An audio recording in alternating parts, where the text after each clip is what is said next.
Y'a les bros, c'est Fufu. Aujourd'hui, nouvelle vidéo sur la seconde cross. On est actuellement sur le forum. On va parler de la mage. Donc, bien évidemment, ce qui a été plutôt attendu via le dev note. Voilà, nous l'avons dit. Jericho allait arriver avec son step up, etc. Je ne pense pas que Shin et Roxy aient été attendus dedans. Mais pourquoi pas, voilà. Roxy qui est très intéressante. Shin pour moi, c'est un peu plus Osef. Bon, pourquoi pas, hein, tout simplement, ça reste un petit step up. Toujours très intéressant d'aller chercher la 31. Surtout vu le personnage qui nous a rajouté en plus dedans. Voilà, ils ne le présentent pas là, mais ils te le disent clairement ici. Gozer va être dedans, donc entre guillemets le Gozer vert. Voilà, pour tous ceux qui ne l'ont pas, vous savez très bien que Gozer vert reste un indispensable. Au tout début, quand il est arrivé, tout le monde se disait bon, c'est bon, on a le rouge, au pire Balek. Bah non, pas vraiment en fait, parce que le Gozer vert pour moi est largement, et quand même au-dessus du rouge, hein, on va être honnête. Surtout son passif, voilà, qui est beaucoup plus facile à caler. Vraiment, c'est pour moi, c'est sur le passif, ça joue beaucoup. Et son premier sort, vraiment pour les jeux d'ulti, qui est juste exceptionnel pour le PVP. Mais le rouge reste tout simplement aussi incroyable. En fait, les gosseurs restent des indispensables, que ce soit le rouge ou le vert. Les deux sont des indispensables. Mais voilà, c'est des personnages, même s'ils sont limités, reviendront un jour, donc ne vous inquiétez pas si vous ne le droppez pas maintenant. Je pense que attendre malgré tout le The One, parce que là on est le 1er février, dans 15 jours tout simplement, Escanor arrive, donc il faut faire attention à vos gemmes. Hein. Je sais que le Gozer va faire craquer beaucoup de personnes, mais voilà, il faut faire attention. Netmarble, on est habitué, dès qu'il y a un petit portail un peu moyen, ils nous mettent une bonne petite douille comme ça. C'est pas cool, c'est pas cool, mais bon, hein, on s'y attendait un petit peu. Donc voilà, donc du coup, Jericho mélangé avec Gustave, donc là c'est un mix entre le gel et les dégâts, ce qui est relativement pas mal, vous allez voir un peu plus bas, elle a pris un petit buff très intéressant parce que vous savez que le personnage est ultra squishy, hein, vraiment, donc squishy, et en gros, entre guillemets, pour ceux qui savent pas, c'est les personnages en gros qui tankent très peu, voilà, j'utilise que des termes anglais, c'est très sympa, voilà, qui ont peu de points de vie et qui ont très peu de défense, etc. Donc du coup, Jericho est l'équivalent d'une chips, voilà, je pense que là vous avez mieux compris. Donc là, du coup, il nous offre le fameux Fat King rouge qu'on attendait depuis très longtemps. On se demandait même pourquoi ils ne nous le sortent pas. Donc voilà, et bien évidemment, il est gratuit. Voilà, ils vont nous l'offrir avec l'event Hawk. Donc ça c'est cool.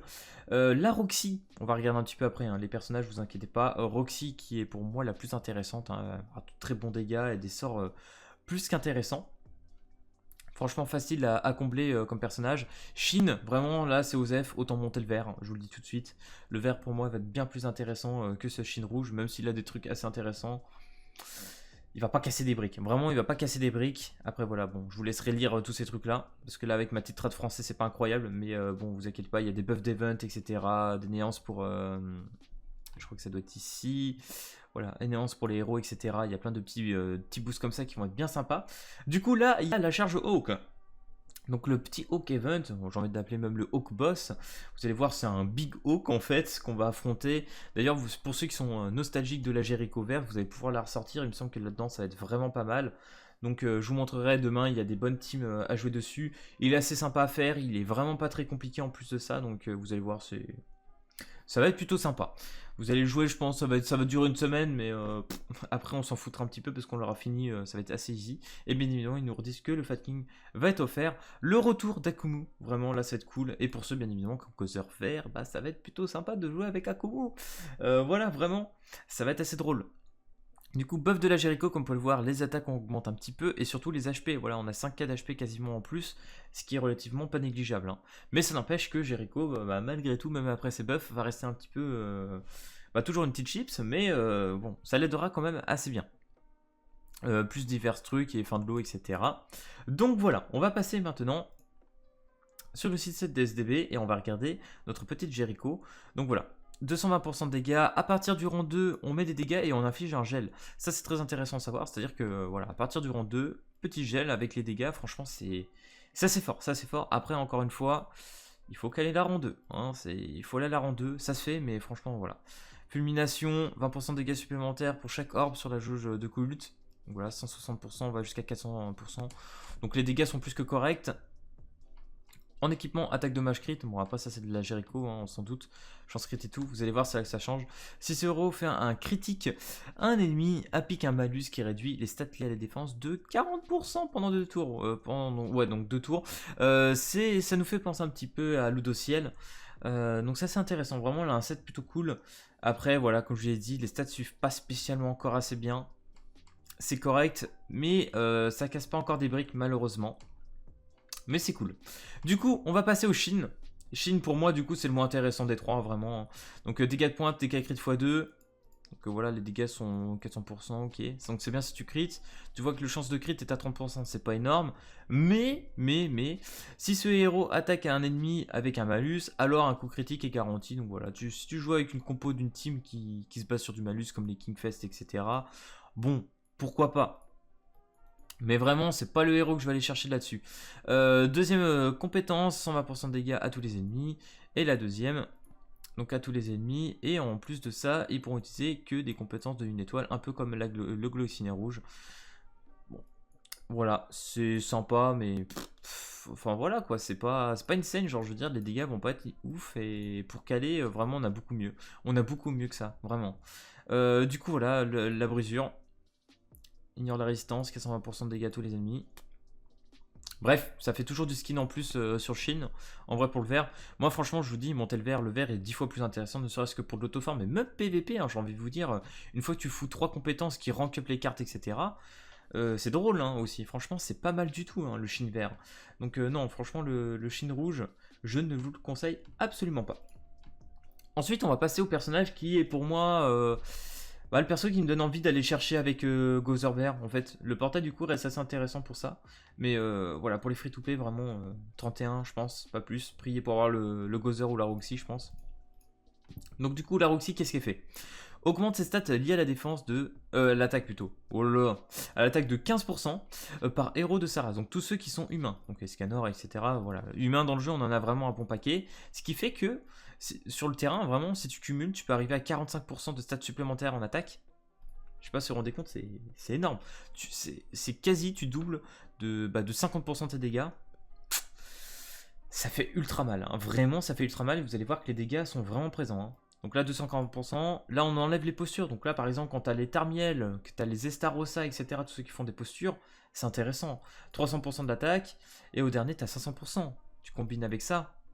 Grosse dinguerie, les gars. Les tatanes que vous mettez avec Roxy, c'est n'importe quoi. Hein.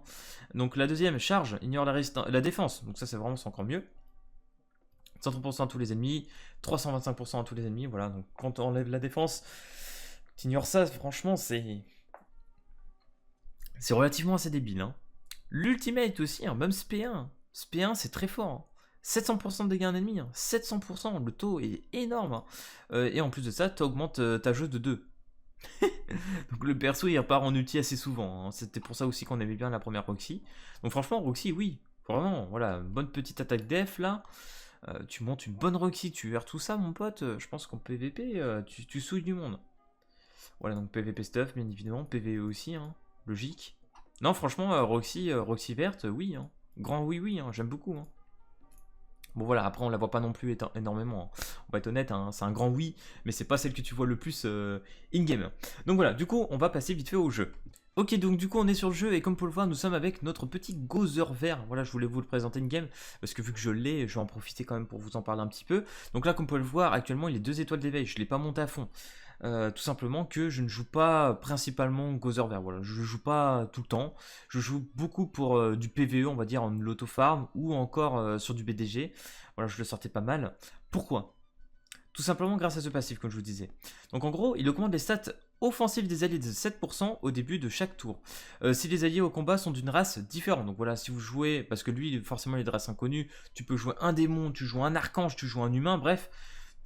Tu peux faire des combos assez facilement avec ce Gozer, et chaque tour en fait qui va passer, tu vas booster les dégâts, et franchement c'est beaucoup plus simple que le rouge, parce que le rouge en fait était obligé de faire la triple def en BDG pour ne pas prendre un dégât en fait. Et du coup avec ce vert tu t'en fous, tu cumules 2-3 tours, ça y est, c'est bon, tu fais les dégâts, il n'y a pas de problème. Plus son premier sort, bien évidemment, dégâts égaux à 120%, voilà, et en plus de ça, dès le premier, tu peux enlever une jauge d'ult à la fin du tour ennemi. Et franchement, quand tu commences first et que tu fais ça, le mec il peut pas partir en ulti, c'est ultra chiant. À moins qu'il puisse enlever le debuff, tu peux toujours enlever, mais c'est ultra chiant. Donc franchement, Gozer c'est très très fort, mais c'est vrai que pour l'instant, dans les teams PVP que je joue, je ne retrouve pas le besoin de caler Gozer, je peux très bien le faire, mais j'ai pas besoin de le faire pour l'instant. Voilà, franchement c'est kiff, mais vu que j'ai bien monté le reste, je n'ai pas forcément besoin pour l'instant de caler Gozer, mais voilà, sachez que ça se fait vraiment bien. Et il y a ça aussi, hein. Vraiment ça c'est incroyable. tous les jours. Si vous avez bien évidemment tout le costume du Gozer, tu pars en petit PVE, voilà, je sais plus comment on appelle ça, merde, 10 fois par jour. Alors attendez, qu'est-ce qu'ils disent? Voilà, dans le Force Guess, les niveaux classiques tout simplement. Voilà, les niveaux classiques, tu peux gagner 10 enclumes par jour avec Gozer si tu le joues. Donc franchement, c'est pas négligeable. Ça aussi, c'est ultra important.